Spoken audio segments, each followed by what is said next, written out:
Welcome to Reshoot, an amateur's guide to good or film. I'm your host, Hector. Since I'm starting first, I can't make a joke. I am Ruthie. I don't have a joke to make. I'm Eduardo. There are no jokes. As soon as I said that, I could have gone like, I am the joke. It's time. It's time. It's time for me to get canceled. Can we maybe start off? We agreed we're not doing the summary this time, right? It's such a movie that it's hard to summarize. I can give a very short synopsis. Yes. Go for it. Also, yeah. Ruthie's gonna get canceled, and you know that April Fool's video? Yeah, that's gonna happen for real. I'm gonna get booted off the podcast I created. Me too. Cool. Me too. I love that for me. Me too. Yeah, no, it's happening. I've already contacted my lawyer. He's a cat, so we all know he's very good. You're gonna copyright the title of Boomer the podcast. Esquire. All right, synopsis. Go. The Godfather takes place in the 50s. It follows this mafia crime family, the Corleones. Movie at first kind of follows Don Corleone, the head of the family. He is offered this deal where he can make a lot of money via drugs. He says no. And then Saleso, the drug guy, uses the Titalia family to wage war against him. And Don Corleone's family retaliates. That's the shortest version I can give. That's it. That's perfect. Let me get to my notes. Pretty good synopsis. Thank you. I just thought it'd be interesting. Can we talk about the backstory the history between this movie and our podcast? Yeah. I am not in this story. I mean, you're at the tail end of the story. And at the beginning. Yeah. So Hector, Ed, and I play tabletop games together.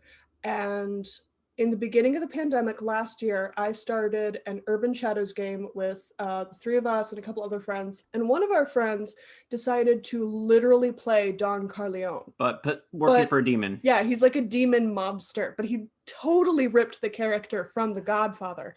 And he kept making all these quotes. And they were hilarious in like without the context, but then like Ed and Hector, who've actually seen the movie, they were like dying laughing. Because like he'd say the right quote for the right time, but there was something ridiculous about it. The friend has a good habit of doing that. He's got real good timing. But finally, like a couple weeks in, I was like, I just got to bite the bullet and watch this movie. Everyone talks about how good it is. And so I watched it. And as I was watching it, I bitched to Hector about it the entire time. And not to save our skins, you basically bitch about one part and one aspect of it in particular. And I'm gonna get there.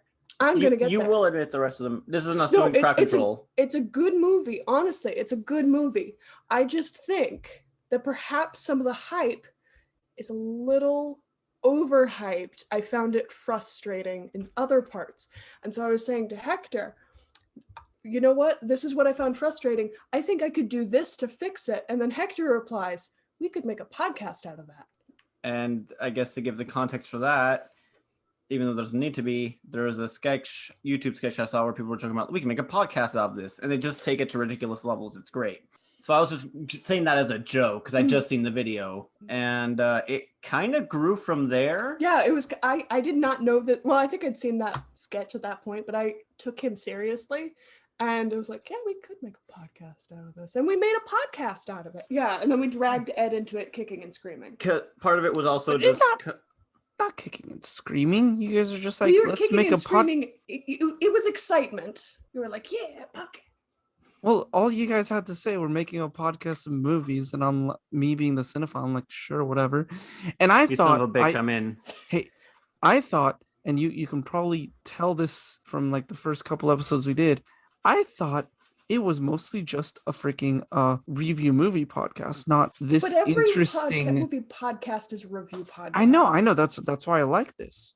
Like, and this is an exercise for me because this isn't a thing I usually would think of when watching movies, and it's interesting to have this thought experiment that I don't have much experience with. Yeah, that's why my points on what I would change for movies is always so short because I'm just not used to this. You're getting better at it. Yeah, you're flexing your creative muscles. And then we're gonna do this one, and people are gonna say he got worse. To be fair, I had to really stretch for mine. It's not my usual thing. I had to stretch. To be fair, the both of them are giving me stink eyes and have been for like 2 weeks. I mean, mine is definitely up to 11. I don't know about Hector. I'm at like a 9. I still don't know. Like, you know what Ruthie doesn't like about this movie. I still don't know. Oh, you don't know what I don't like about the movie? Well, maybe you said it, but I don't remember. Okay. I don't know. Do you want to start then, Ruthie? Yeah, I don't know. can- Yeah, it's your movie. You start. Okay, I start. I'll go last. For my likes, I liked the acting. I specifically said I liked Marlon Brando's acting, but like real talk, I like everybody's acting. It was all like just good shit. It was good shit all around, you know? Yeah, it's a 1970s movie with acting that holds up today, Yeah. which is Yeah.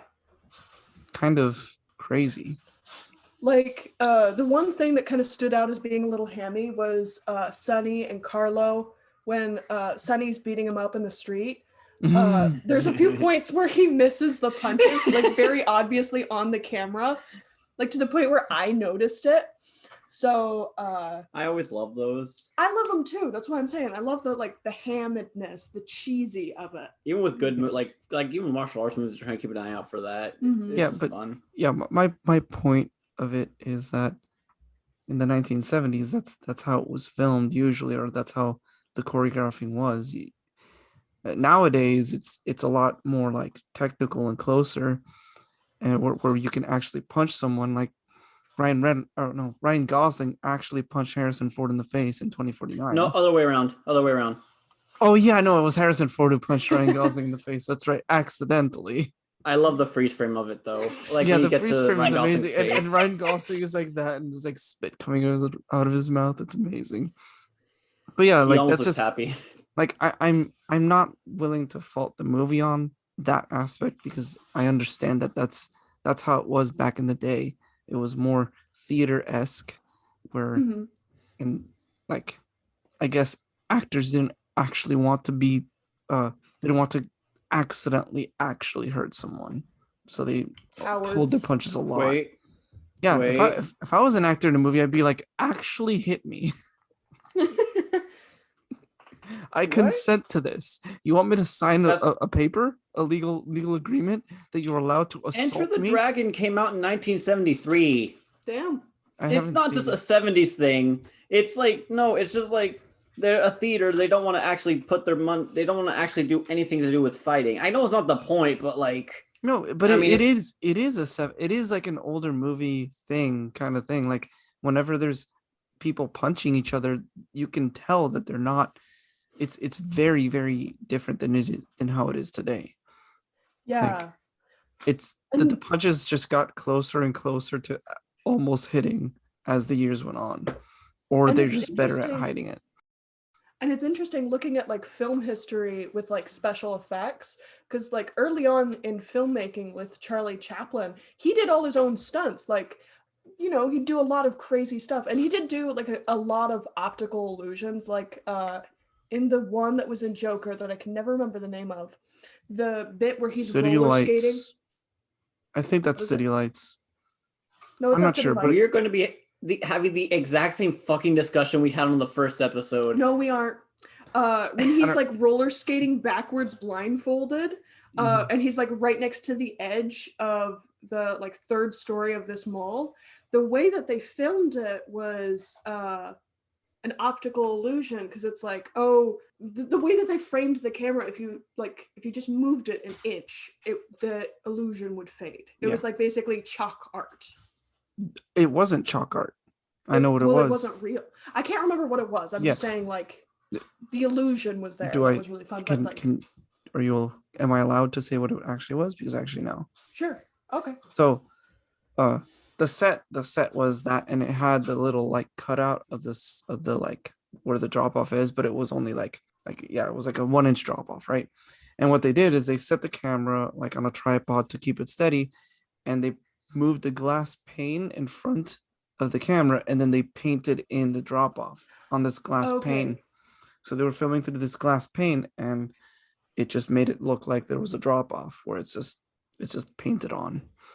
Oh, that's okay. kinda cool. Yeah, no, Yeah. it's super cool, and you can't even tell like when you're watching the movie. Yeah, because Huh. the Also- glass pane had to be like wider and taller than the shot, so they had to film just through the entire thing. Really cool. Also keeping, also bringing it back to the fight a little bit. That fight that looked bad. They actually did. We give them crap for making it not look real, but they actually did get it. Carlos' character actually did get injured, Yeah, he like Sonny broke 2 of his ribs. which is kind of funny. Like, that's the part you make look that's real. Anyways, long tangent, but what I was just trying to say is like it's really solid acting, and there's some cheesy, like that's the only cheesy bit I can really think of, but even then I didn't hate it. I really enjoyed it. Not just because I enjoy cheesiness, but there was just something about it where it hit just right. I specifically mentioned the Hollywood scene, but I think what I liked about it specifically was the buildup and the tension. This movie has a really good way of just like capturing your attention and just kind of like holding on to it to the point where you forget to breathe, and then scary thing or bad thing or Big release. yeah, whatever release. And then the movie also has like a really good show and tell. Like there's obvious like bits of telling, like with Michael expositing to Kay a lot of the time. But other than that, like there's a lot of stuff you kind of get along the way, I guess. It's a short like list, but honestly, I like the movie. I know it sounds like I don't, but I do. Now onto my dislikes. Oh no. Is it just like slash fixes or just dislikes? Well, right now, it's just 2 bullet points, but it's gonna dive straight into my fixes. Oh, cool. So, first off, in the wedding scene, it's really weird when Michael is talking to his girlfriend Kay, and she's like asking him all these questions, and at first he's like, no, you don't want to hear, and then she's like, oh, but what about this guy? And he's like, that guy threatened to blow the brains out of this other guy. That's my family, Kay. Like, either tell her before the wedding or tell her after the wedding. It's really weird that he was like, no. And he's like, fine, you want to hear it? I'll tell you right in front of these kids. I just thought it was weird. There were kids in front? Oh, no, There were kids running around. Fair enough. Yeah. I didn't know if that's particular shot. I'm like, I would have noticed. I'm like, I don't know if I was just like, did I not notice that? I just thought it was weird, like, because Yeah. he was so adamant and then he immediately changed his mind. Oh yeah, no, I get it. And my fix for that, really quick, very simple. Just have a scene where they're riding home, and then he tells her like, all right, fine, you want to hear it? I'll tell you. And he tells her about Tom Hagen, and he tells her about Luca Brasi. Or I think like because so that scene I'm sorry for interrupting, but that No worries. scene is very, very, very important because right after that is when you hear Don Corleone say when he's trying to fix what's his name, Johnny Fontaine. Johnny Fontaine. Johnny Fontaine, when he's trying to get Johnny Fontaine into that movie, he tells him, "I'll make him an offer I can't refuse." So I guess it could work after to kind of like, oh, that's what he meant with an offer you can't refuse. I guess it could work. Yeah. But yeah, I'm just saying that like you still need the scene, and you weren't even talking about removing the scene. So now my point is useless, and it makes no sense. I'm sorry. Well, no, you do have a point where it's like it does need to happen, but yeah, I guess you could do it where the 2 of them are like running late to the wedding, and maybe he just like warns her like, hey, there are some people you should maybe look out for. Luca Brasi is one of them. And she's like, oh, who's Luca Brasi? He. Because And then they he's don't like, no, I don't like. And then they have that little exchange where he's like, no. And then she pushes prize, and then he's like, fine, I'll tell you. Like that's what I got from it, that he was just like, well, I got from it that it's like the end of World War II, just barely. So it's like 1945 actually, when this movie takes place, because they mentioned that. Oh, it is? Okay. It's like 45 or 46, somewhere around there, or 47. But like he mentions that, and maybe what I got from it was that they're newly, or they don't know each other very well, Kay and Michael, and then he's just preparing her for the things that might happen. I don't know. hear you. Yeah. That's why I I think hear he it. was so like just like switched it so quickly. Yeah. It seems like they're newly dating Well, or something. I don't know. I I seem don't like they're a know, yeah. long-standing couple. Yeah, that's the impression I got because I wouldn't take my brand new girlfriend to my Oh, that's right. sister's wedding. Also, he put her with the family photo. Yeah, he pulled That's her in. really like that means That's you're right, serious. yeah. And Oh, no, the yeah, family and was Kay- super Kay does welcoming men- to her. Kay does mention that like that Michael says that that's my family, that's not me, and Kay mentions that he said that before. Mhm. So yeah. Dang.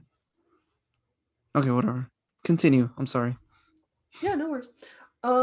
My second point, and the big point, The one that started the podcast. the one that started the podcast. Oh boy. God damn it, this movie hates women. Oh, I remember now. Yeah. Yeah. And before people start saying, "Oh, you're just being a Oh, I'm just being a SJW, feminist. FJW piece Oh, of shit." This Yeah. podcast is run by a feminist. The movie treats Kay badly. The movie treats Connie badly. The movie treats Michael's random Italian bride, Apollonia, badly. It steamrolls over their existence. These silly women think that they can get in these mafia affairs. The mom is like hurt, but not. I don't think they even had the mom, The mom- Vito's wife in the movie. But Vito's wife, I don't think she had a name. Yeah. Definitely doesn't pass the Bechdel test. I think they called her just Mama Corleone. Yeah. They did. Yeah, it's just kind of like they don't even show her. Yeah, she's in, like- What's the test you're talking about? I Oh, don't know the what that Bechdel is. test? We've Oh, talked I've about heard it, before. but please describe it. Or everybody, I guess. Okay, yeah. So the Bechdel test, it's got a few different layers, but basically you have to have two named women characters who are talking to each other in a scene without a man, and they cannot be talking about a man. You're saying the movie doesn't have the Bechdel test? No, it Does does not not. It pass does it. not pass it. Does not pass it. And of course, the test, because then we're gonna have people. If we ever get popular, we're gonna have people going down our throats about this. Yes, the test is not a fully well realized test. There's easily some flaws, and there's context that but it's just the general, like everyone gets a general idea of the test. Yeah, to test Yeah. how the movie treats its women. So don't add us about that. You could also Don't at me. replace the Bechdel test with the lamppost test. If you can replace your female character with a lamp and nothing changes, your movie doesn't treat women well. I want Michael to fuck a lamp now. Yes. I'm trying to think because I know. No, but they're talking about like Kay and Carlo's wife. They talk at one point, but they're talking Connie. about Connie. But the two of them, They're talking about Carlo and the abuse. yeah, they're Yeah. talking about either Carlo or they're talking about Michael killing Carlo. Yeah. That's also the last scene in the movie. Yeah. No, they talk beforehand also, I'm pretty sure. Not like maybe they do. but I Connie don't doesn't have remember it. much of a part in the first half of the movie. No. but Oh, off saying screen they have a beforehand. thing where they have an off screen not Bechdel test where apparently Kay was talking with Connie about Michael being Connie's baby's godfather. Yeah. But that's two boys. Yeah, I know. Yeah, there actually isn't. But the movie's about the men in the family. That's how it was back No. with I mobster get, families. I hear you, but Yes, but still, I agree that it does not treat the women well in the film. Actually, when we were talking to my dad about making this podcast, he asked about where the idea came from. We told him the story. He even told Ruthie and I that we were just looking at this from a modern lens, and maybe we are, but it's just. is it so wrong that I'm just asking my movies to be better? Whoa. If you can anything's gonna cancel us, it's gonna be that line right there. I'm not saying Godfather's bad. I know, no. But why I'm just be saying. good when it can be better? I'm just saying, like you're gonna, but it's gonna trigger a lot of people. That line right there, I think. That they can be perceived in a way that is not good. What I mean is, The Godfather is a good movie. It's held to a high standard. I just feel like if it did two things, it could be even better. Yeah. Both of my fixes would hammer home the themes. I'm taking Hector's part of the crew. Go ahead. I have no fucking idea how to fix this movie. I think, if anything, I made it worse. I doubt it. No. I honestly think I made it worse. Go ahead. You guys can be the judge, but like, I'm usually pretty confident about my fixes. You guys know this. This time was not one of them. I was just like, I was in the middle of the car waiting for my shift to start, just going like, writing stuff down. Okay. I think we've bantered on long enough. I think it's time. So, my first frustration with the female characters, I don't like how Michael just immediately ditched Kay and immediately found a new girl toy, Apollonia. I don't like that whole like romance sequence. It felt so weird to me. It didn't feel like Michael, and I get what they're trying to go for it. I just didn't like it. Can you just, in case, because I might be getting the wrong picture on this, what do you think they're trying to go for? They were trying to show like, oh, Michael is it's like he doesn't know what's going on in America. He doesn't know when he's going to go home. It's kind of like that lighthouse is disappearing and now he's seeing like a new life here in Italy. And he's kind of like leaning into this more mobster-ish route. Okay. Right? Yeah. Okay. So, I disliked that he fell in love with Apollonia. I disliked that he married her. It felt very shoehorned in. For the longest time, I didn't even remember her name. I just called her Maria because I didn't know her name. I only remember it because we watched it last night.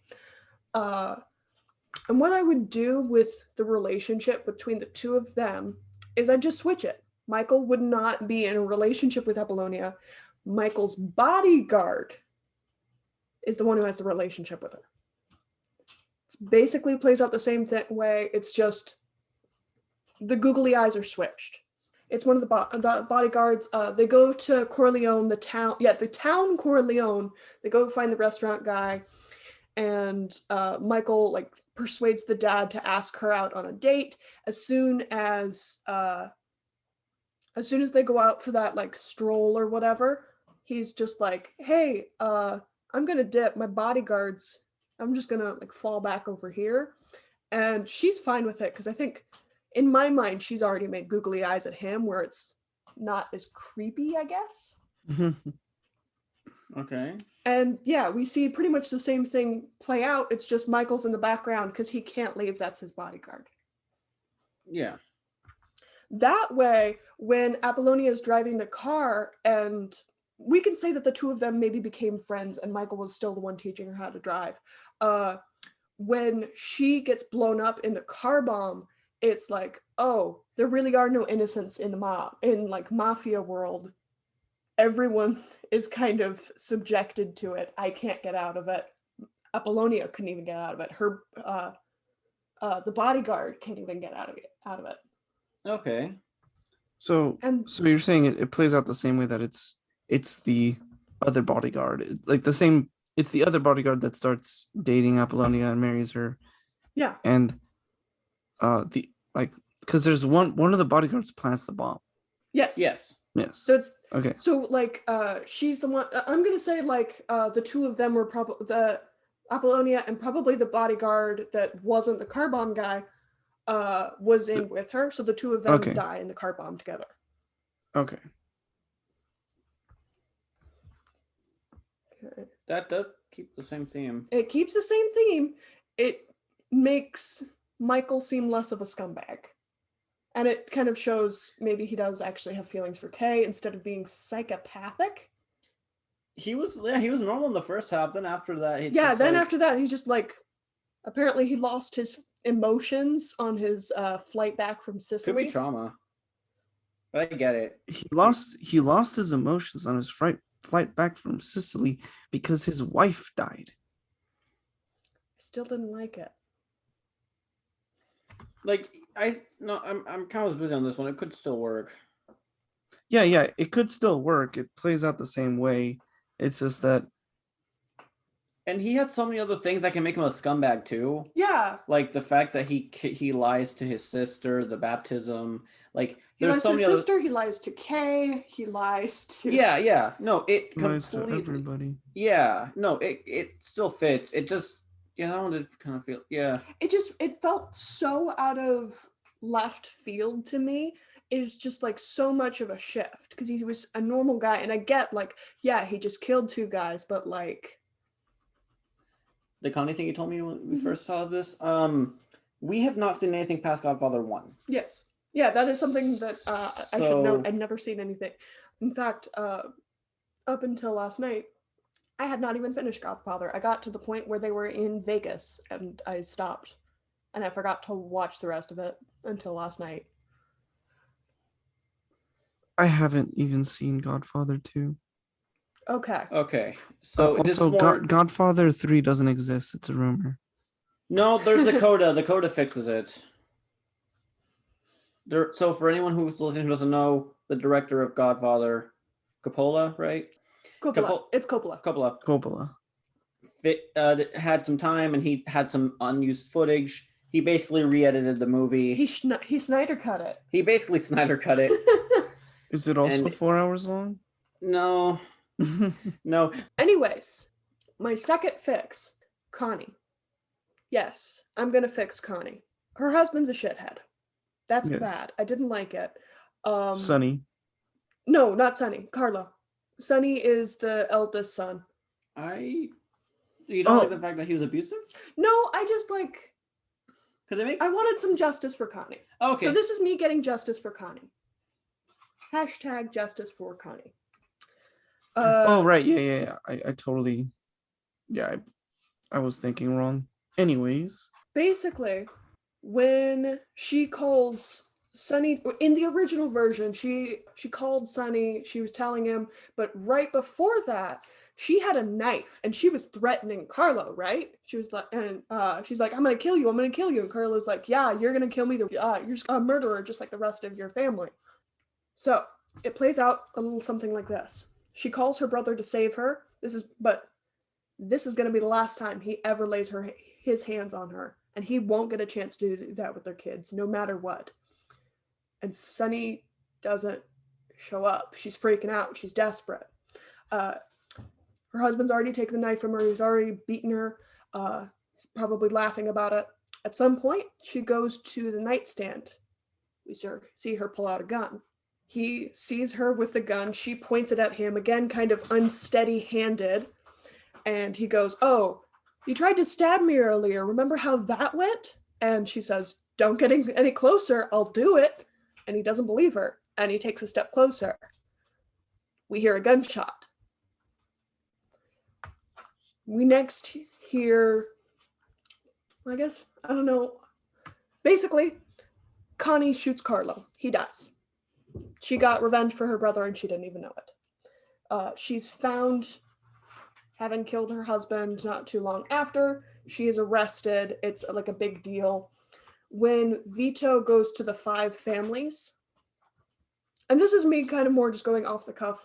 All I had in my notes was up till this point where she killed her husband and gets arrested, but kind of following this train of thought and thinking about the rest of the movie, Vito's probably at this point already gotten his daughter out because he's got a lot of these political contacts. And the 5 families are pissed. Like, "Oh, you can use it for your own family, your own personal business, or your own personal stuff, but you can't use it for business to help out all of us." And his hands are tied. So yeah, that's another reason for him to like have to agree to the deal because everyone's hemming and hawing, as it were.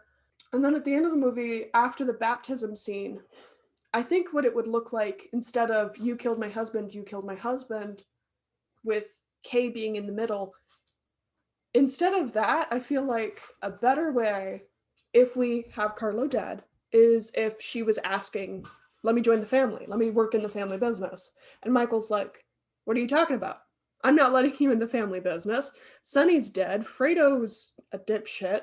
I already fired Tom Hagen. Why would I keep you in?" And she's like, please, I'm desperate. I murdered my husband already. No one will hire me. I'm a single mom. How am I supposed to get by in the world? And Kay's like, wait, give her a job in the family, but you're going legal now. What? And that's kind of, and then the movie goes on as normal. I don't know. Oh, What do you think? I think it'd be better if she's like unsteady hand Mm-hmm. and you see him rushing towards her, and then after a bit of silence you hear the bang, Mm-hmm. and then it cuts to like the phone ringing and you're like, oh no, and then it's her saying, I killed him. That way it's like you get a bit of tension. Yeah. And then Sonny, instead of like going to kill Carlo himself, it's I'm gonna go help my sister get rid of the body. Oh no. I think it was like she was already beating him. She calls him to come over and this death still happens. Uh-huh. That's what you were saying. Yeah. But then it's after the first call and then yeah.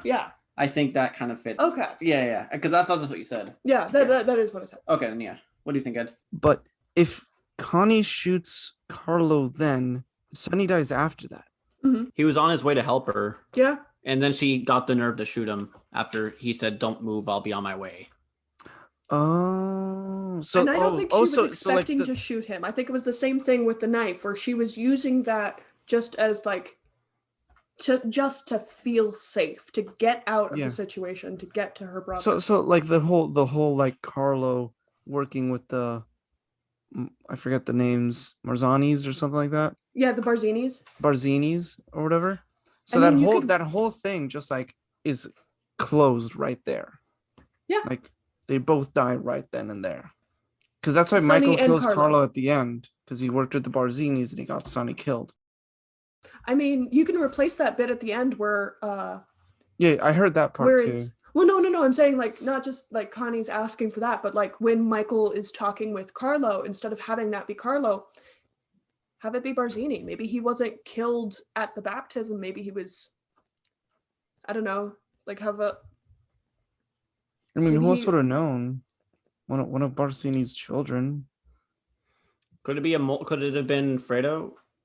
I don't know. I'm just thinking out loud. Just a twist that it was the Corleone themselves who wanted power, maybe. Well, in my mind, what would kind of happen? It's like, oh, Michael says like, oh, I'm going to my godson's baptism. I'm going to be Godfather. But while I'm away here, I have this beautiful vacation home out in fucking Long Island. I don't know New York area very well. So he's in Long Island. He's pretty much by himself.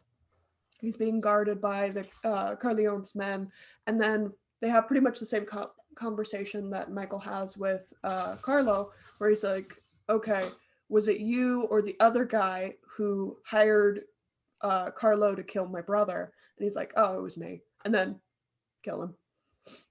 He kills Barzini then? Yeah. Okay. Oh, that works.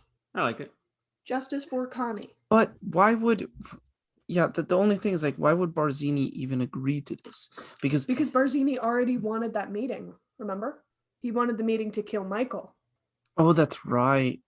That's right. He wanted the meeting, but Michael killed him at the steps. At the baptism, yeah. Well, he had him killed at the baptism, right? Yeah. During the baptism, he was getting out of the courtroom or something like that. Yeah. Right. Yeah, no, that works. That's good. I like it. Thank you. You want me to go next, Ed? So it's kind of like Michael agrees to the meeting, but instead of Barzini killing him, Michael kills him. I feel like it's kind of like almost that the same happenings as that first time when Michael killed Saleso and McCluskey. McClinsky, I think it's McClinsky. I'm not sure. Thank you. Yeah. Yeah. I mean, if it was kind of the same kind of like, that would be cool, because when he first kills Salasso and the cop, like you can tell he's super tense, and then when he does it again, he's much more like less tense, much more sure of himself when he does it the second time. That'd be kind of cool, actually.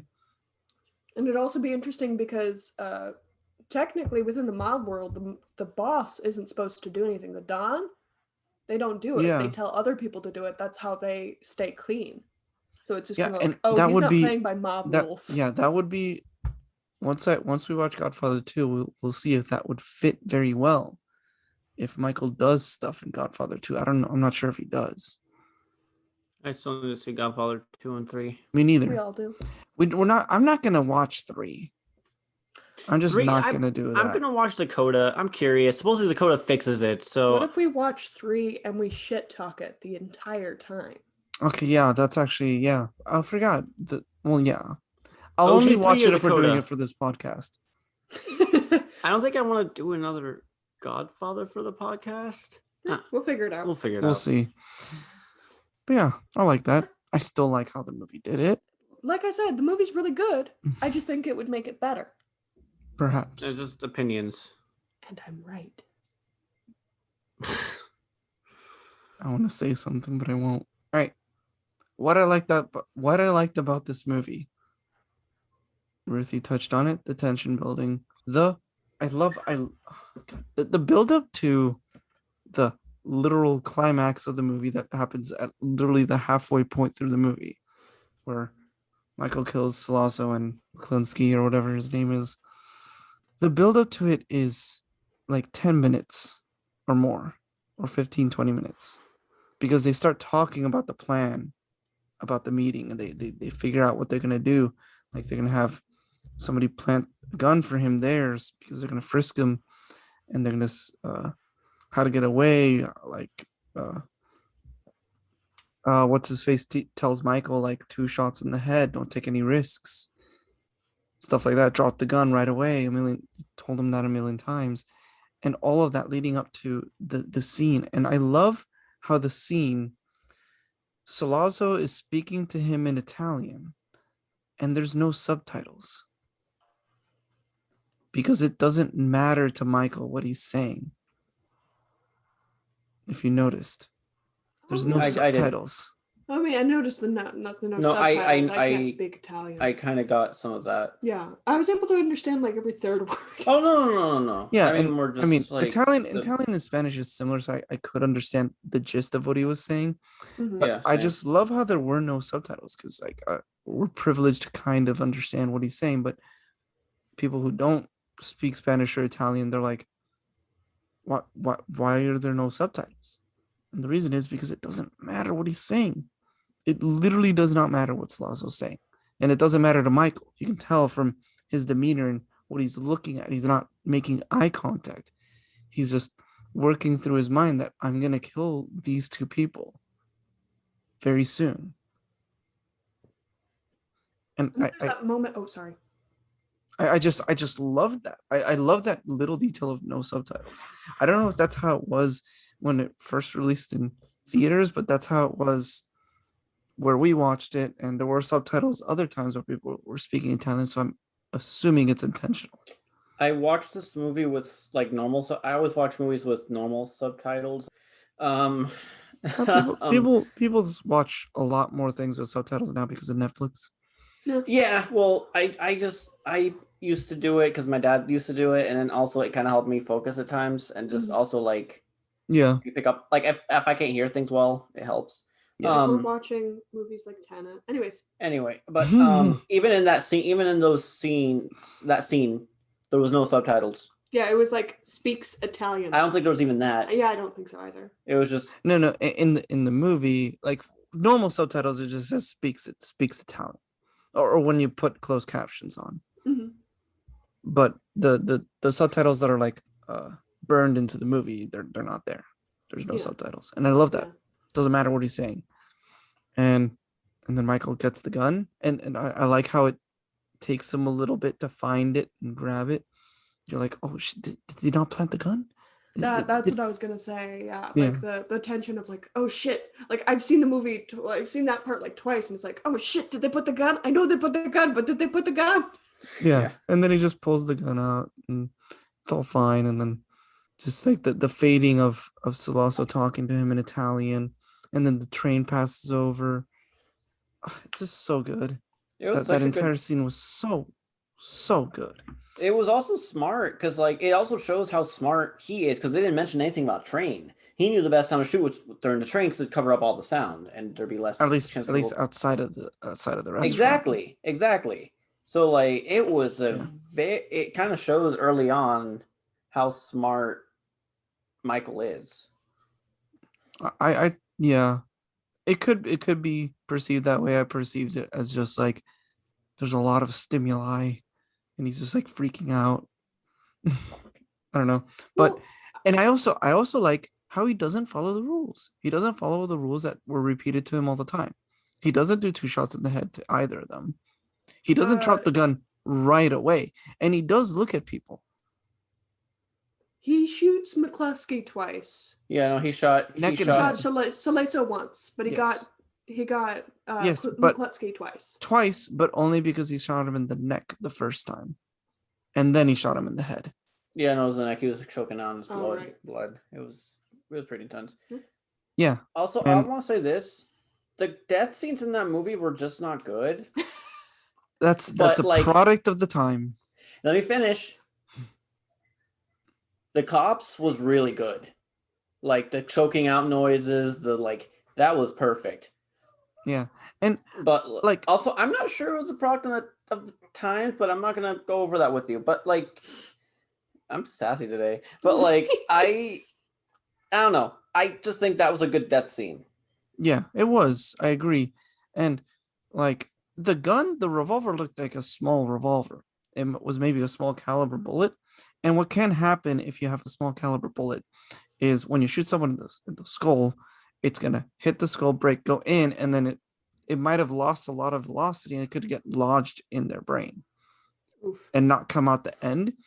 And that could make sense why he's still kind of like sitting up when he gets shot in the head, because he's not instantly dead. Yeah. Like, and yeah, very good scene. Very good scene. And what else did I like? I like the wedding scene in the beginning. It's a very good setup for the entire family and Vito and Michael even. Hey, wait for your turn, Hector.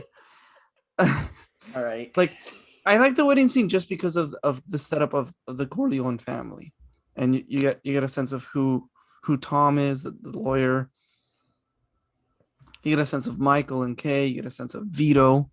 You get And Sonny and Fredo. and Sonny and Well, not Fredo really and Fredo. all of them. You get all of them, and then you get the I'll make him offer he can't refuse scene, which is iconic. I'll be honest. I forget Fredo exists every time I watch the movie. Yeah. Every He time. probably comes in later. Yeah, Fredo plays a bigger part in the second half of the movie, but even Well, then, I'm he's thinking still- more. He like, plays a bigger part, but it's still really small. Like Yeah, I think he he's comes still in kinda- 2 or 3. Yeah, he's very sidelined. in it's this fine. movie It's just for the kind of most funny part. to me. But it makes sense because you have Vito, Michael, and Sonny to focus on more. So, and Kay. I mean, not so much Kay, but still, I like it because of the setup, and you get a sense of who Don Corleone is. You get a sense of who Michael is at that time. He says, "It's not me. That's my family." And you get a sense of Sonny and the hothead, and I liked the Sicily thing. I liked it. Not at Fighting first, words. not during it, but after the fact. It made a lot of sense. Like you said, Ruthie, like no matter where I go, the mob's still gonna find a way to hurt people. And I think it builds a little bit of that hardness and ruthlessness that Michael needs to be the next Dawn, like losing what's her name? Apollonia? Apollonia. Yeah. It gives him that grit he needs to be the next Godfather. Shut up, dude. You just proved Ruthie right. Ruthie's whole thing about how they treat women characters right. Not your fault. It's just funny to me. I It's know, like, you're I know. not wrong. I mean, I said the same thing. Like, I can barely remember her name. The only reason I remember it is because it's so fresh in my mind. For the longest time, I only called her Maria. Yeah, but I remember her. I just like Apollonia. It's one of those two. That's what I was confused about. If it was L or N first. But yeah, you did. I did prove Ruthie right there. She's not very important. At least her character isn't. Her death is. That's what it is. Her death is important. And yeah, like I was saying, it builds that ruthlessness he needs, and it also gives him a little bit of revenge motivation. to kill the family, with probably the best scene in the movie, the baptism scene, where he's lying through his teeth to the father, saying he renounces Satan and all that stuff, while his henchmen are killing the heads of the 5 families in okay fashion. At least they're just with the baptism going on, being cut throughout, and the voiceover of the father speaking in Latin and or speaking in Michael saying "I do" and stuff like that. It's masterfully crafted. There's also like the symbolic nature of it, because like baptism being rebirth, and it's like Michael's rebirth is filled with blood. How the fuck did I not catch that? Because you were what's funny is I got that because we watched Minority Report last time, and you were talking about like there's got to be a baptism analogy in there somewhere. Oh god, I'm losing it. You just broke him. Else, and I can't remember it now. What? But yeah, this isn't me overacting. This is why. How did I not catch that? I think that's a thing people mention in like threads for this movie, that the baptism scene is also a baptism for Michael. He's being baptized, rebirthed into the new Godfather. Mm-hmm. And yeah, it's built on blood. And I also love the confrontation of Carlo. I think, like, yes, Ruthie, your version could work, but I don't know. I prefer the Carlo thing. I prefer Carlo being alive and Carlo confessing himself that yes, it was the Barzinis who approached me, and then just letting whatever his face kill him. I also liked how the original muscle, the one that works for Vito, Luca, he goes to Salazzo and the Tagalias. The G is silent. Anyway, keep going. Yeah. Keep going. Yeah, the TL name, that one, like the head of the family. Yeah. And he's talking to them, and his job is just to kind of like become a mole and learn, and then they just kill him. And I think that sets a very good, like, it makes you hate the Talagia family or whatever, Tagalia, and it makes you hate Salazzo a lot. Fun fact, I caught this on my second viewing. During that scene, Luca's wearing a hat and he's covered in a lot of shadows, right? Like, you don't see his face very much. It's shown like he's a mole, he's going undercover, right? Yeah. But as soon as they start choking him because they know he is and everything's exposed, his hat's off and it's a very bright light on his face to show like, oh, he's been uncovered. Yeah, I've fully lost my mojo. Anyway. Yeah, but yeah, I like that scene because it just sets that, like, Salazzo did not like being turned down by Vito, and especially because he knows Vito had the money to finance him, because Vito made it kind of clear that he could easily finance $1 million to him. Yeah. And I love Vito's way of being the Godfather. He's very political, and he's not a monster. He's not actually a monster. Oh, yes, he does evil things, but no, I see what you're saying. He doesn't. I hear he you. doesn't really order people to kill people. I mean, not really. He never did lay a hit. Actually, no. His whole thing was no. He doesn't really try and kill people. I've noticed. No, he's right. Yeah. Also, he literally says we're not murderers, like people say we are. Yeah, it's interesting to me because, like, he arguably was the only one who had a good death. He was having fun with his grandson. Yeah. Of the son he thought he'd never see again, and then heart attack. His poor grandson, though. He's gonna need therapy. Yeah. I mean, he's 3 at the time. Will you remember? I remember there can be some just there's some stuff I remember from when I was 3. Yeah. But yeah, I think I have some of those memories too. Yeah, but yeah, no, it was it's a weird thing because like he in a sense he is a mobster. He's a monster in a sense, right? Like he's done Well, a lot of terrible he's things. a mobster, but like the mob, it says that his business is just casinos. No, he also does prostitution Well, he and talked about gambling. he does talked gambling. about that. He Yeah, does, yeah. he It's did gambling, alcohol. casinos, alcohol. I don't, But he said doesn't. It prostitution. doesn't. he mentioned prostitution is a thing that the mob in general does, but not something specifically he did. Yeah, They mostly did gambling. and it sounds like. he has morals.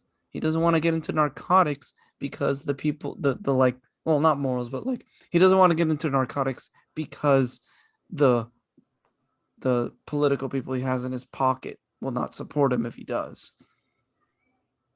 But I like how he seeks peace. He doesn't want war, while Michael and Sonny want war, and Michael ends it. Yeah, but Michael, instead of seeking peace, just says there can only be one big fish, one hot shot. Vito helps Michael take over. I mean, Michael wanted peace. He kind of just picked the nuclear option too. Yeah. Fair enough. Is there anything you'd change? Things I disliked. Okay. Right, things I would change. Just kidding. Things I dislike. That I picked this movie. It's hard. It's so hard because like I watched the second half saying it's the weaker part recently, like just before recording, and I like it more now. So that's kind of hard. I'd say the only thing I actually dislike is a little bit of the Sicily thing. Yeah. It felt right, but like I don't know. It wasn't the part about Michael marrying Apollonia. Apollonia. It wasn't that part that I disliked. It's just like because he doesn't know if he's ever going to come back. He was building a family, trying to build a family in Italy, leaving the mob life behind. But I don't know. It's kind of needed a little bit because you need Michael. Like Michael, when he left, he was still like when he did the hit, he was still like super nervous at the time. He needed, like I said, the grit for all of that. I don't know. It's really hard to pick things I dislike because everything I think of that I dislike, I think about how it impacts the story, and I like it more as a result. That's it. Yeah, I wish the female characters had a bigger part in the story for sure. Justice for Connie. But, yeah, justice for Connie and Kay and Mama Corleone. But fuck Apollonia, am I right? Fuck Apollonia. Michael sure did. Apollonia. Ew. Yeah. Oh yeah, I totally. What was the point of the wedding night scene? Yeah, that was like this is not something I wrote. This is just something that bothers me every time I've seen this movie. You know what was the point? You know what was the point, Hector? Boobies? Yeah, titties. I don't think you see any other titties in this movie. You don't. No. Yeah, titties. I would have remembered. No, that's I would have remembered. But like that's the thing I noticed in a lot of movies. There's a lot of titties scenes that really don't have a point except for titties and to show that they're gonna fuck. The nips have a point. What? Nips, like pointy nips. Okay. I don't know. Yeah, like I don't think there's a big reason for it other than, Michael getting laid. But again, it's like a 15-second scene. It was longer than 15 seconds. It was longer than 15 seconds. I mean, the scene is him like at the window and he walks over and then she takes it off and they kiss and then... No, because like, I don't know. There was something about it. Maybe it was just like my not liking sex scenes, but like he strode over to her very slowly. He took the clothes off her very slowly. There was the slow pan to Booba. It was just very slow. Also, like, did she look scared? You would very much dislike the Before trilogy, especially the last one, Before Midnight, if you don't like that booby scene. Probably. I'll take your word for it. Before trilogy is, I think, something we should do. By the Oh way, no. all 3 movies, Are they romance? drama, but it does have to do with romance. The first one is very. Are you gonna make me watch a sad movie? Oh, sad. I got mixed feelings watching the trilogy. Okay. The first one is very romance, very happy. It's a little like bittersweet at the end. Second one is not big on the romance, very big on the drama, and it made me mad. And the third one is just woo. Like the third one's just intense. So it goes glad, mad, sad? Last one isn't really sad. It's just very it's like when you were little and you're watching your parents have a really big argument. I don't know. It's just like watching people argue. Is Okay. the third movie. If we're That's gonna what do it is. that, could we have maybe some guests for this? Just an idea. Like each movie, we have a guest. Sure. I was thinking of just have all 3 in one podcast.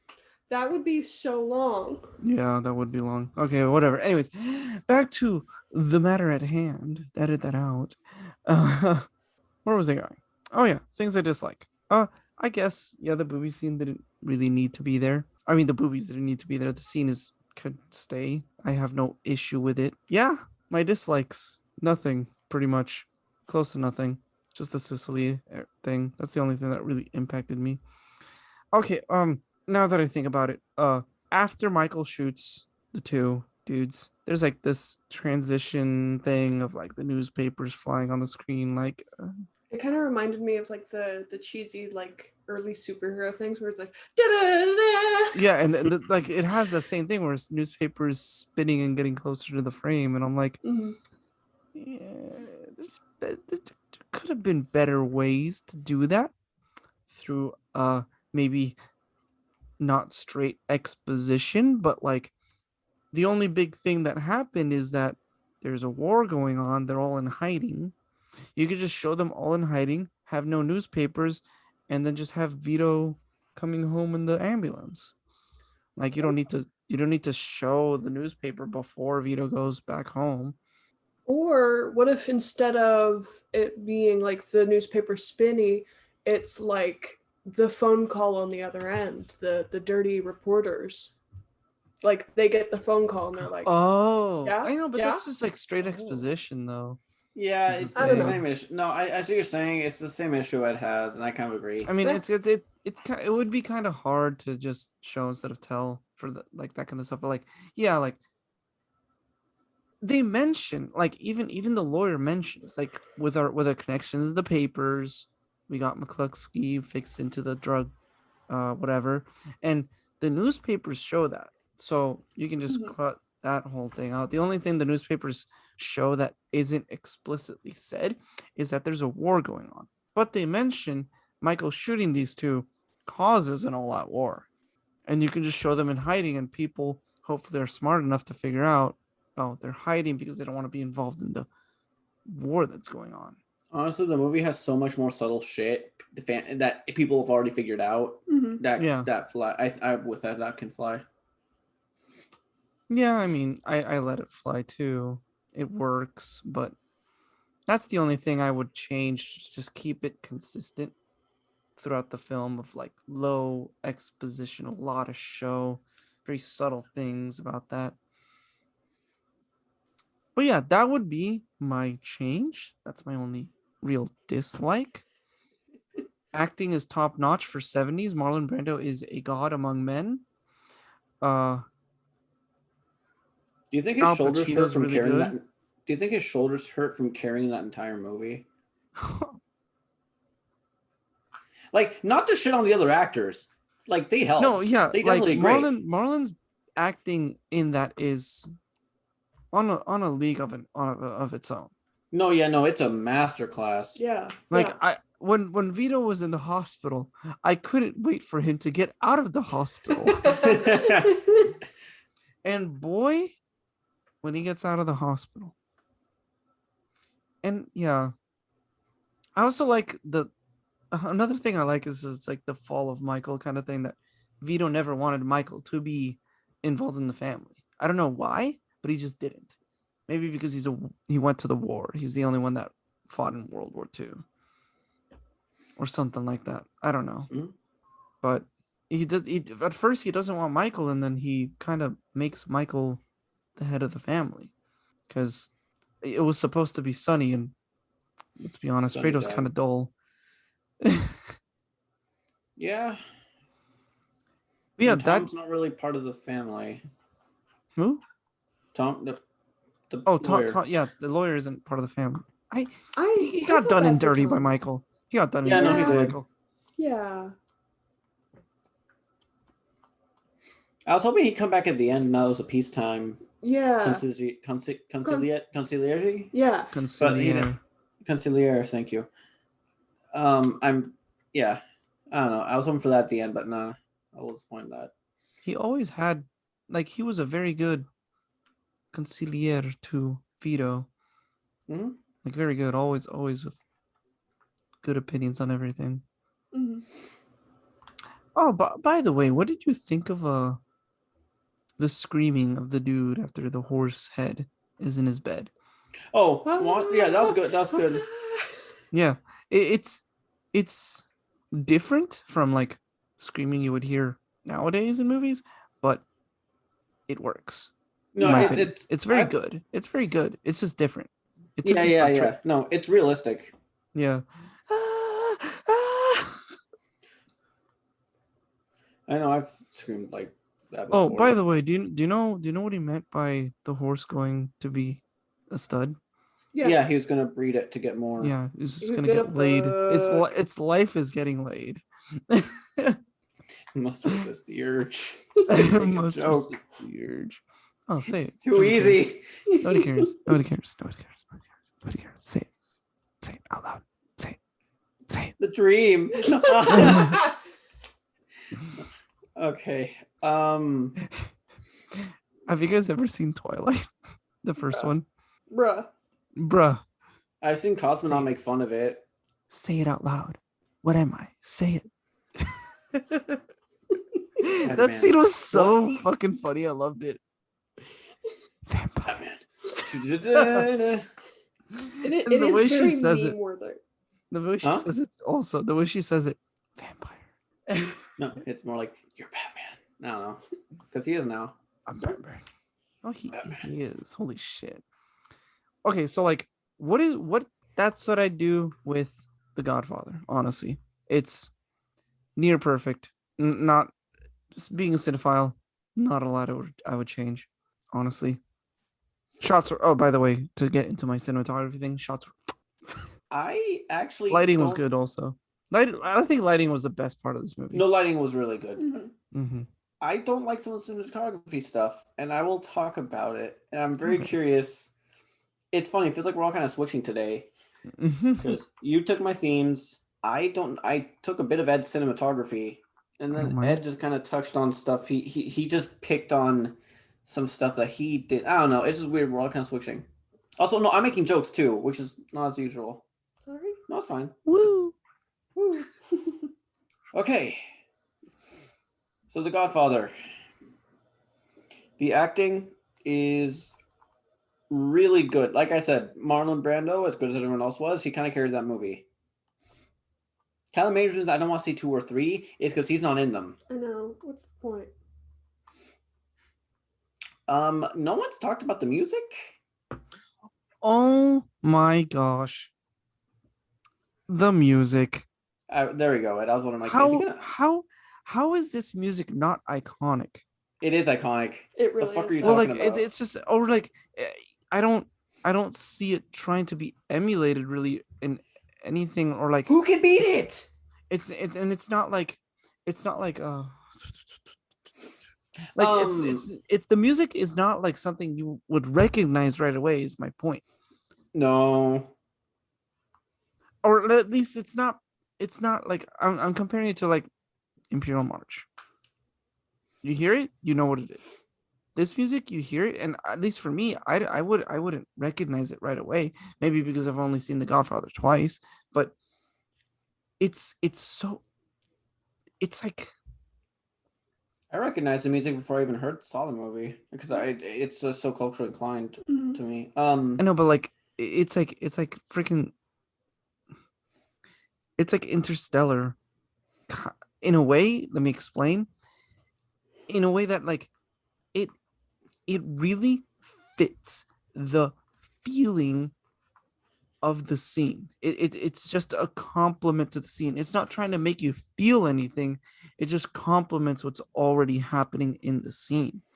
Uh, Interstellar does kind of make you feel a certain way for certain scenes, but this is not, and it's always very soft in the background kind of thing, or that's just how the music is. But I remember very vividly near the end, there's just like as or in the final scene where they're loading the truck, there's the slow trumpet of this like mellow tune, and I just think it fits that whole the lead up to that thing of just like Michael's moving out, he's becoming the new Godfather, and it's just this kind of sad feeling of this monster taking over now. The music is top quality. I don't know why it isn't. Like I'm sure I could play this music to people around the street and they wouldn't recognize it, but I play Imperial March and they'd recognize it right away. Well, not even just the music, even the silence is deafening. Like, Yeah, uh, the the use of sound, yes. especially Mhm. like like I talked about when The the in train the scene, scene, the train the train. and the muffled talking, it muffles down, and then the train is just blaringly loud. The use of sound, yeah, everything about this movie is so good. Yeah, Anyways, Hector, back to you. yeah. You said everything I wanted to say. Um, Sorry. I thought the no, it's fine. The Italy locations are really beautiful. Like I'm gonna cut down on a lot of this movie for having some kind of not filler. I know it's trying to world build and just show and just let you live the life, but there's times where it felt too much. Italy. That's why I was looking giving Eduardo a face when he mentioned he loved the wedding scene because I thought it was a bit much. I'll get to that, but I didn't love the wedding scene of. I well, the like the wedding. wedding scene in the beginning, not the Sicily one. No, that's what I'm talking about. The beginning Oh, one. okay. Sorry, I forgot there's two at times. Um, the wedding scene in the beginning I think is a bit much, but I do enjoy, and I do enjoy parts, but I thought it was a bit much. Italy, I don't know why, but the scenery and the shots, it's just like it's beautiful. I want to go. I hope they go to It's Italy on one day. location. I figured. I was gonna ask. I'm not sure if it was filmed, but if it was, yeah, it's beautiful. I want to go. Also, this is not as much of a like as a question, and I know it's gonna lead to a tangent, so we can talk. We don't have to talk about this, but and this could be me looking at this through a modern lens, big cultural conversations about stuff. Mhm. Does this film kind of deal with toxic masculinity, Oh, absolutely. but on purpose? Why are you crying like that, like a woman?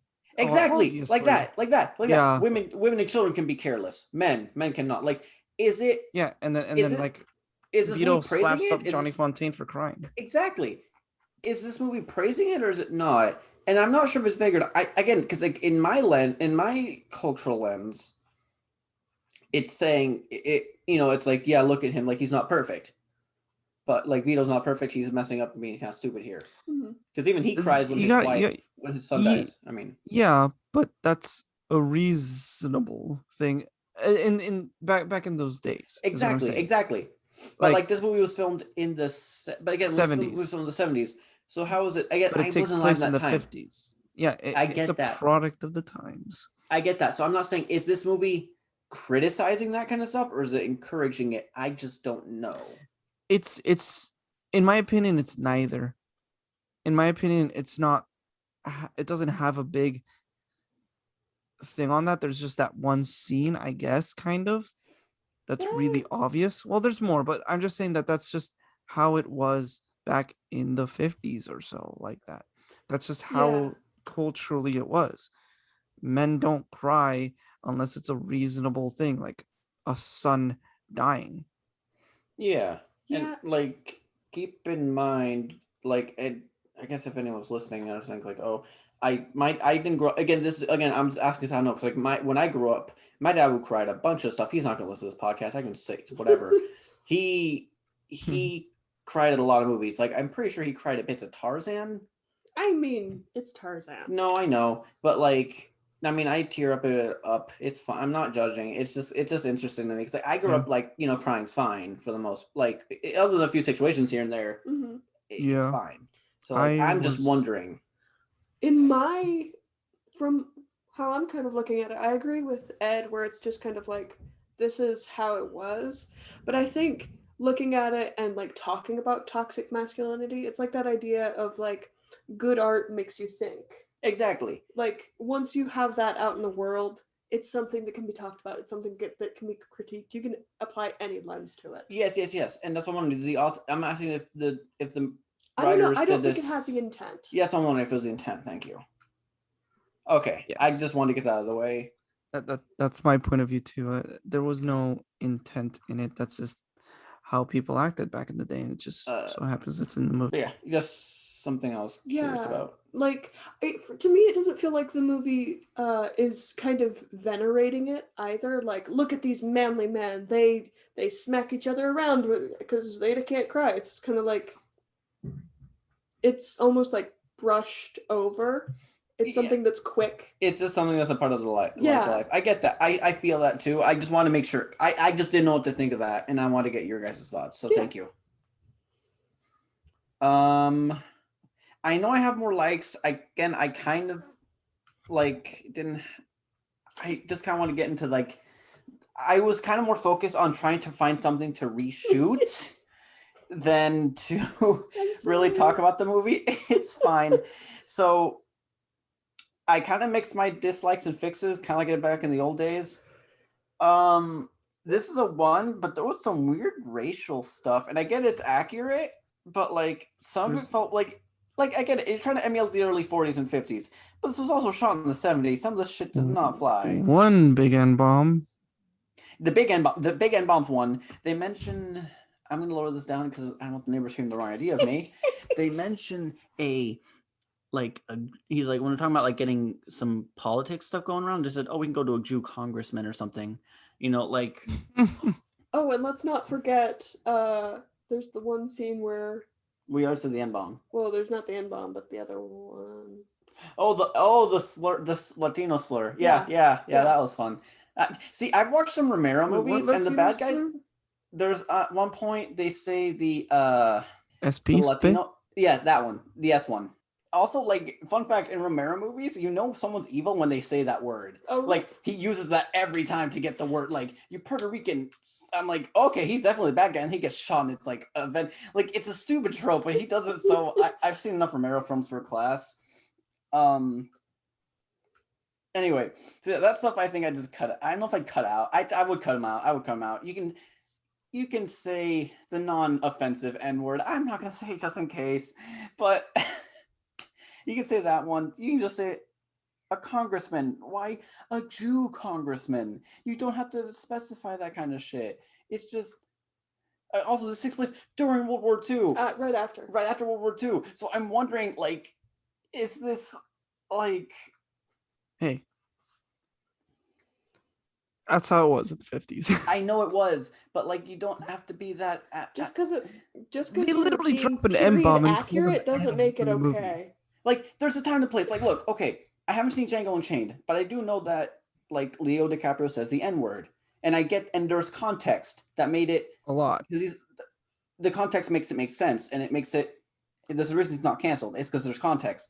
With this movie, it just does not seem to warrant enough to have the context be important and allowed, It kind of sticks out in the scenes where it's in there, where it's just like, because the rest of the movie is not racial, so it just feels so weird. That's why I remember the N-bomb, because I'm just like, what the heck?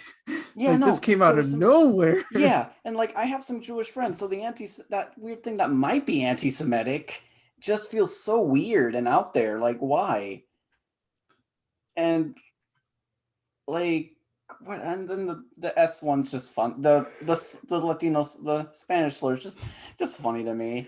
Funny to us. Like, yeah, it's so funny. It's like, oh, cool.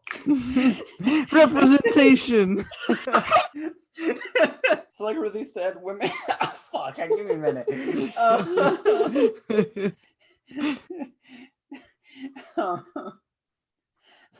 women are basically meat or damsels in this movie. The only one that I caught, and Ruthie was surprised I caught this one because she didn't catch this one, was the nurse who helps bring Vito to the other room. She is telling Michael, who she knows who he is, like, get out of this room. We had to kick everyone out because it was getting too much trouble. And he's like, you're helping me move or else he's gonna die. And she's like, oh, okay. But like she actually stands. The woman, Men are coming to kill without him. a name. Yeah. The woman without a name is The actually random nurse. The random nurse has more backbone than any named woman in this movie. Is kind of funny to me.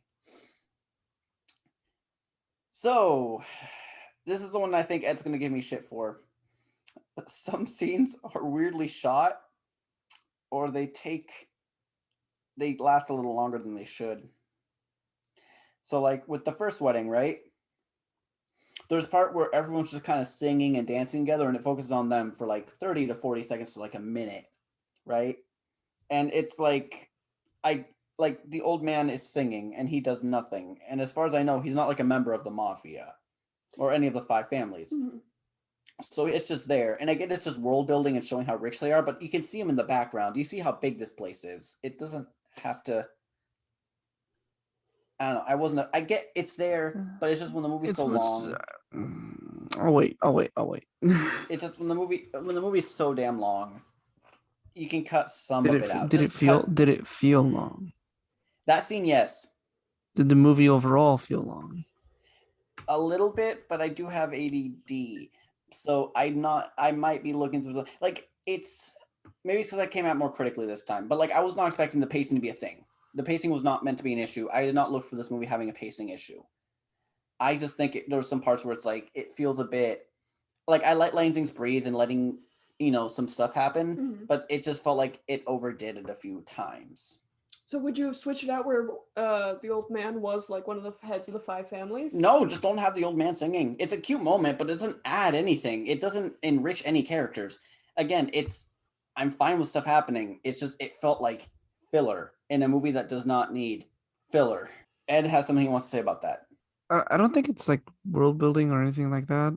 I think it's just like, it's more of showing how rich they are, but it's also like shows their culture and that they're not all bad, I guess, because it's a nice contrast of having this party and people singing and dancing, and then Vito in the back and discussing like roughing up some dude, and then like stuff like that, like very shady stuff in the back, and the lighting difference also. Like it's very bright outside and very dark in the room when he's doing all this shady stuff. I think it's a nice contrast, and you need that kind of break, in my opinion. All right, fair enough. You changed my mind. Okay, I'll take that one back. No, you can still have that opinion. That's just my opinion. No. You completely no. I know I can't. It's just you completely won me over. Oh, okay, cool. Yeah, no, you completely won me over on that. Never mind. There's another weird scene where Sonny walks up to the phone. It's about like where the meeting's going to be held at. He walks to the phone. It's like one shot. It's a wide shot. He walks to the phone, answers the phone, walks all the way back, and then he starts talking. And it just feels... It's a one big wide, not wide, but it's like a nice long wide shot where you get everyone. Yeah. And it just feels like, again, this movie is nearly 3 hours. And I don't hate 3-hour movies. You can ask Ruthie. I love long movies. We watched the Snyder Cut. I'm fine with movies. It just felt like a scene that felt a bit longer. And I don't think it had to... I felt like that little bit, just stuff like that happens throughout the film. But that was like the more obvious one. Yeah, I noticed that too, that he just like, he walks all the way to the phone, picks it up, like, yeah, hangs up, walks all the way back. He's like, it's going to be at Louis. Yeah. I noticed that, like, and it wasn't like a thing that I didn't like about it. I'm just like, oh, that's cool that they take their time with this shot. I liked it. Okay. Especially because it's like right before the big climax. Yeah. And that's just more of the tension building, in my opinion. I get that it's tension, but it's also, part of me is just also like, it could have been done like he goes there, he walks to the phone, it cuts to him going to the phone. They're all talking, but they're all looking over their shoulders, seeing what he's saying. Mhm. And it's not like they don't do cuts, because like the scene where Vito dies, there's a lot of cuts between him, his grandson. Yeah. So like it can happen. What- It's just it I don't know. I just did not like that one long shot because it just lasted. I don't know. It could have been spliced up differently. I don't mind static cuts or static take. Was it static? Ed, help me out here. Static shots, just like Static shots. Thank My you. favorite just not superhero. like where it's just framed and the camera doesn't move. Yes. I don't mind static shots at times, but it didn't feel like this warranted a static shot. That scene in particular was really weird now that I'm kind of thinking back on it, because the way that it's all set up on the frame, it doesn't look like a movie. If anything, it kind of looks like a play. Like it kind of switches back into those theater days. Exactly. But what's weird is Sonny turning his back to the camera. That's kind of jarring, because like that was the thing that's always been like hammered into my head being a theater kid. Same. It was like, don't turn your back to the audience. I never caught that actually. Good eye. Yeah. Yeah. Yeah, that's interesting because everyone else that's eating at the table, they're at least either sideways or facing the camera. Yeah, they're all kind of like they're framed like in this kind of wide C. Yeah. Very theater. Again, it's just maybe that's also why I don't like it. See the letter, not the see the thing. Yeah, they're all just floating on the table. But yeah, it's just I just didn't like the shot. Also, one point when Michael's walking up to the hospital, he sees the guards that are supposed to be there and they're not there to see his dad, and then he's jogging towards his dad's room, and it's just one long. It's like the camera's overhead. It's watching him, and then when he turns to the next room, the next hallway, there's another camera there, and it just follows him, and then it goes to he's in front of his dad's door. And I was like, okay, they're gonna show this because they're gonna have to like carefully get around his dad. Like they're gonna have to remember the layout so that we can do it. No, because afterwards, once he's getting ready to help his dad, be in front of the guard like a fake guard, it just cuts to him going from the door. So I don't see why they couldn't just have it like he sees the guards not station being empty, starts running, maybe the first hallway, and then it cuts to him like knocking on the getting rid of the door. And we're like, oh no, is he gone? Is it? And then the door opens and the rest of the scene plays out. Yeah, if anything, having those additional like hallway scenes made the layout even more confusing. It's weird. It's not something I just didn't like it. Ed, do you have anything you want to add?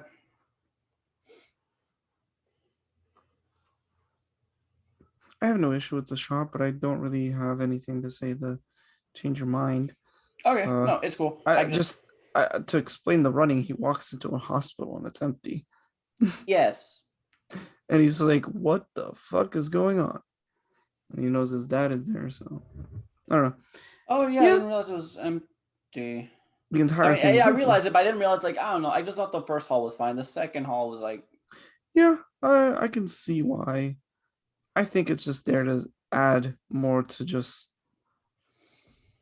like sense of dread, keep you thinking. Yeah, I get I knew that's what they were going for, but it just like it just felt like a bit long.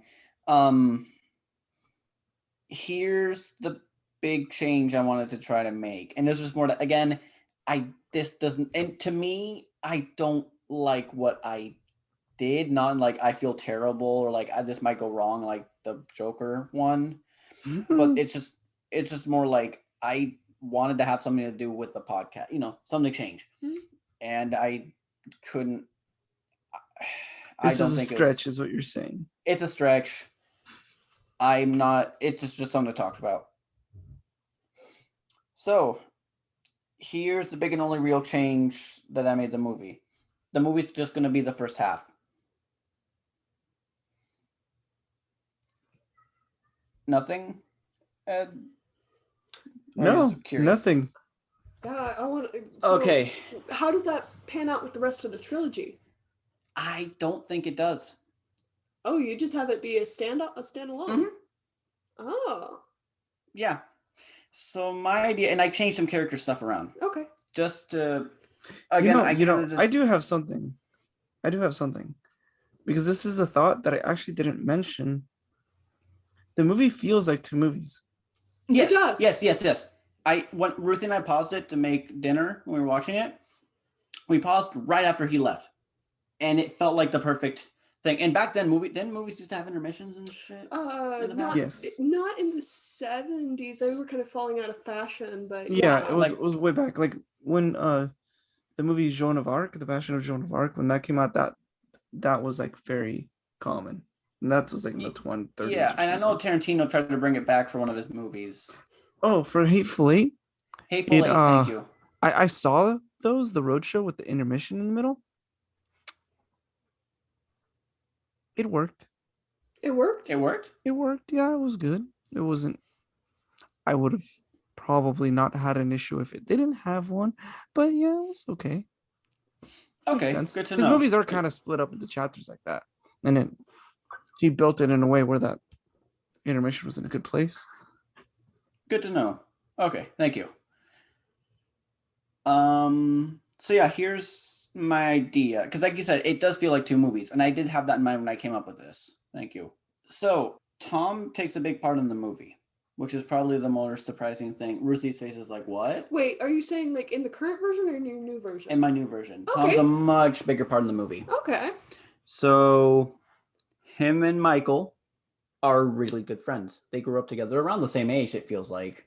I think Tom's a little bit older. He's a little older, but he's an adopted son. Maybe they grew up together. Mhm. Maybe him and Michael are really good friends. Tom is engaged and Michael's his best man. Maybe they say to the wedding, like, hey, like they see each other at the wedding all happy, like, hey, how's my best man doing? Right? They're close. They've grown up close. So instead of injuring Vito, in the beginning at least, they take all those guys, they take Tom. Because he's a valuable legal asset, and he has so much information. They did take him. I think it was just like, they took him, but yeah, as a warning. As a warning. Okay. I feel like, because because technically, what's the name of the drug dealer? Salesa. Salesa was teaming up with the families. He was not technically a member. Mm-hmm. He can do what he wants in a sense. He's a free agent in that regard. So secretly with the backing of the other family, he takes Tom and he tries to beat him up, persuade him, do whatever he can to get him to switch sides. Not working. But they know he's also valuable, so they're gonna try later on. They're gonna try to get the Corleones to give him what they want. So Michael's like, oh shit, they took Tom. So now he's going into the life to save his best friend.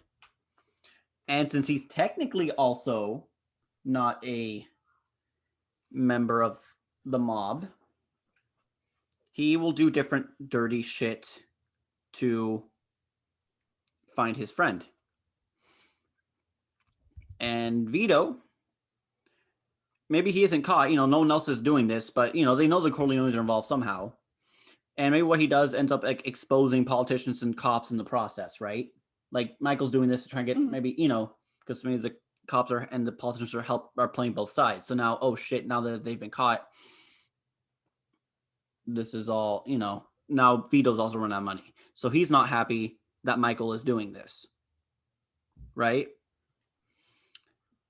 So Michael goes too far and Vito has to step in. So he arranges a meeting, and on the way to the meeting, Vito gets shot.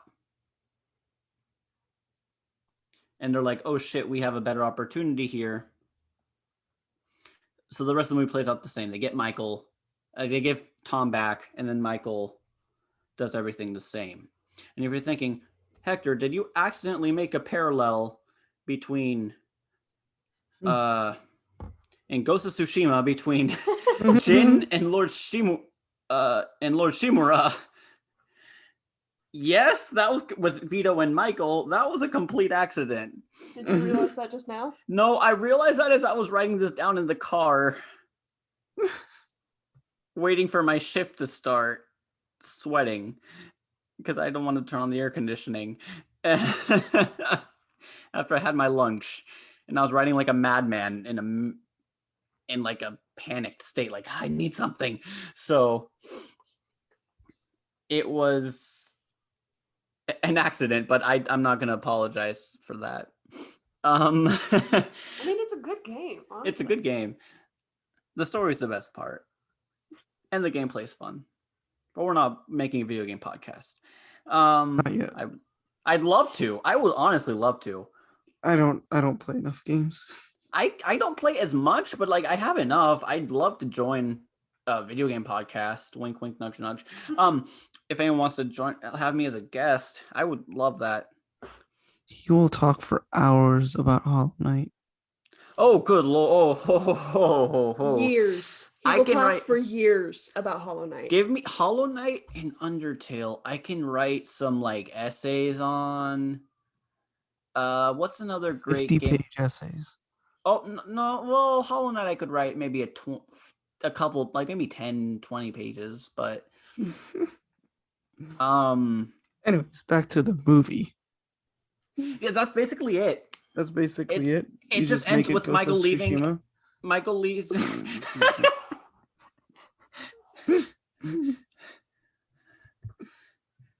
Don't mind me.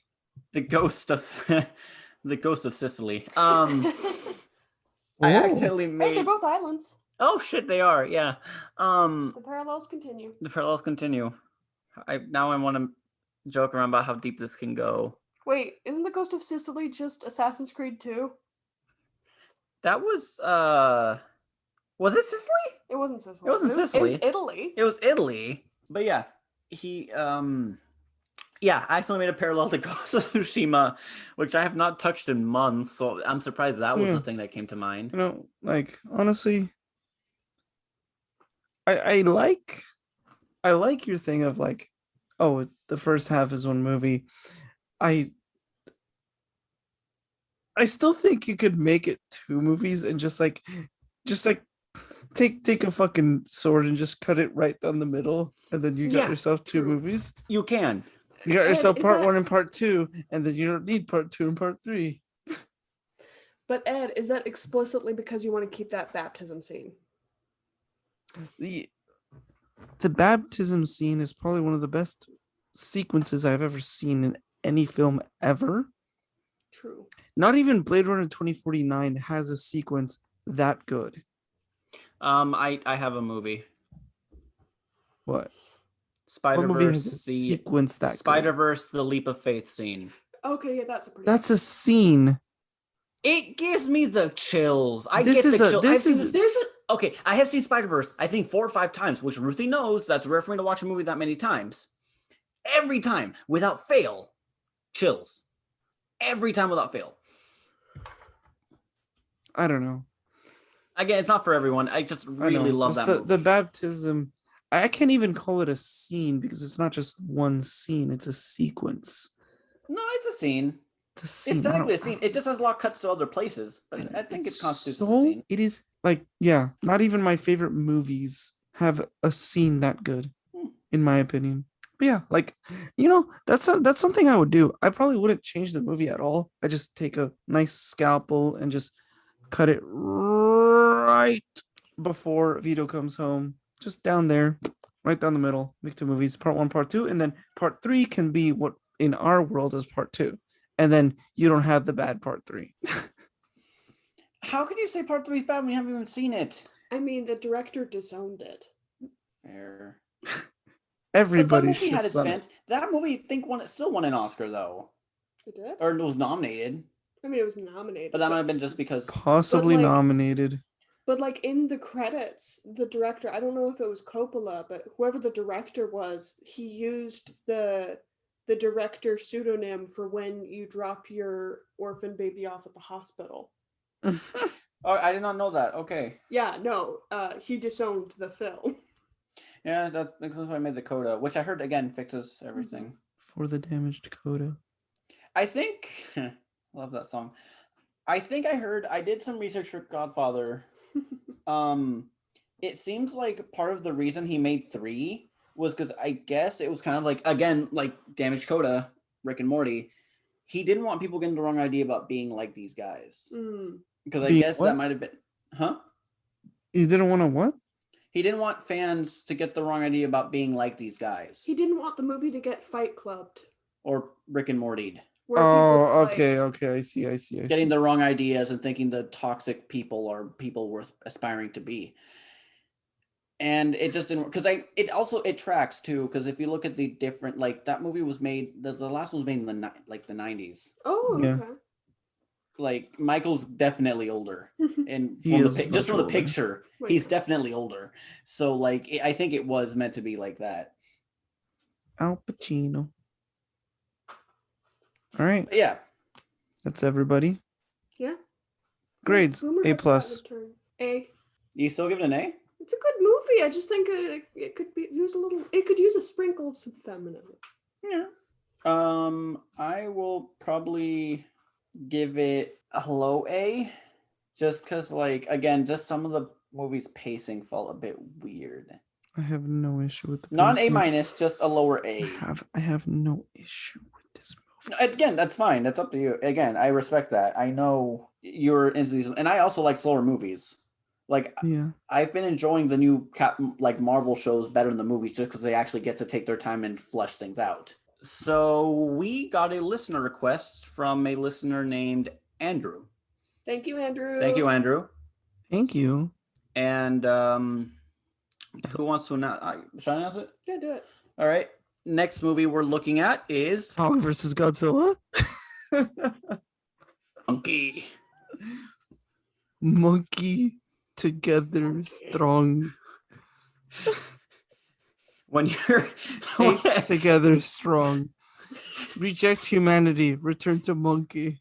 Wait, say the first quote again. Say the first quote again. Ape together strong. When your -4 intelligence party solves a puzzle. D&D jokes. Yeah. Reject humanity. Return to monkey. Druids be like. All right. Yeah. So yeah. Wait, is it Godzilla versus Kong or Kong versus Godzilla? It's Godzilla versus Kong. I keep saying Kong versus Godzilla. Yeah, Kong 'cause versus Godzilla rolls off the tongue better, in my opinion. It does. And it also gives you the thought that, oh wait, Kong, the name's above Godzilla. Kong might win. Or does he?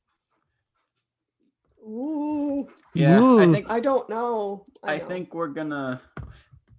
We'll save it for the episode. But I was gonna say, let's see who do you think's gonna win. We can say that for the episode. Like, who did you think was gonna win? Who did you think would win? Did you get spoiled?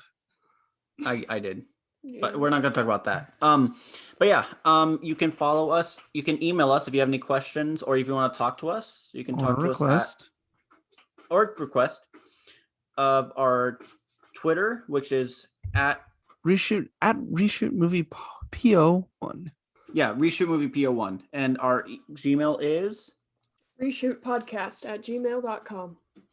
reshootpodcast@gmail.com. That's easy, right, guys? Right. Yes. Yep. At reshoot. Email us. I'm tired of getting the promotion emails. I would like other emails, please. If you guys want to, no pressure. It's just, if you want to talk to us, have some fun. Yeah. Also, if you wanna just send us hate mail about this episode, that's totally acceptable as well. Please no. Okay. We also have an Instagram. Oh yeah, we do. We have a gram. This is news to me. We have an Instantgram. We get a bunch of grandmothers instantly to come to us and make us food. We have a gram. Yeah, it's reshoot_podcast. All right. Well, join us next time when we reshoot Kong versus Gojira. Yeah. This was fun. Godfather's a perfect movie. Godzilla versus Kong's even better. Monkey. Bye, everyone. Bye. Bye. Today's film was The Godfather, directed by Francis Ford Coppola. The screenplay and the original novel was written by Mario Puzo. and Francis Ford Coppola assisted in writing the screenplay. Cinematographer was Gordon Willis. While these folks don't have social media accounts, we appreciate their movies nonetheless, and hope you do too.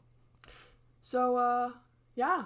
Wow, controversial takes, right? I hope it was an interesting point of discussion. I know we would love to hear your thoughts about this infamous movie as well. Our next episode will be Godzilla vs. Kong. Stay tuned.